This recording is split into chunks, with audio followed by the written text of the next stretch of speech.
Аэропорт Воркуты станет филиалом федерального казенного предприятия «Аэропорты Красноярья». Решение принято Минтрансом России совместно с правительством Коми, Росавиацией и Росимуществом. Все заинтересованные стороны сформируют и представят Минтранс России необходимые документы до 21 февраля.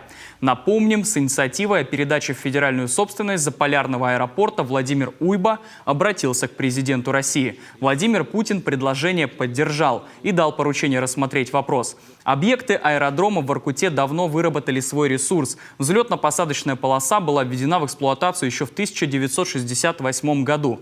Последняя реконструкция проводилась в 1975-м. А здание аэровокзала, рассчитанное на 100 пассажиров в час, было построено в 1961-м. На реконструкцию требуется от 1,5 до 3 миллиардов рублей. Таких средств у республики нет.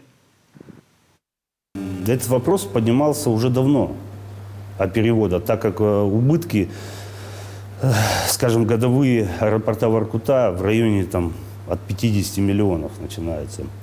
Авиакомпания несет очень большие затраты на аэропорт. Также деньги из федерального, из бюджета республики также. Не могут они потянуть, скажем так, аэропорт с такими убытками.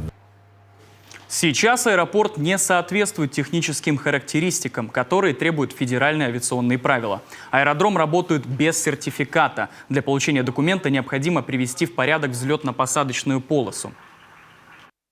Каждые 5 лет идет сертификация аэродрома. Проверяется вот эта полоса. На сегодняшний день у нас отсутствует сертификат ввиду того, что 3 года назад мы не прошли сертификацию по полосе, то есть были нарушения. Мы устранили все нарушения, осталось у нас ремонт грузового перрона и взлетно-посадочной полосы. И вот на сегодняшний день заявлены планы на ремонт, ждем финансирования, чтобы отремонтировать, привести в пригодность взлетно-посадочную полосу и получить сертификат. Сегодня из Воркуты пассажиры летают до Сыктывкара и Москвы. В сезон количество столичных рейсов увеличивают вдвое. Рейсы у местных жителей пользуются спросом. Пассажиропоток в месяц более 1000 человек. Также здесь организовывают и вахтовые перевозки. Однако большая часть вылетов, более 60%, приходится на ведомственные. На аэродроме базируется гражданская авиация ФСБ России.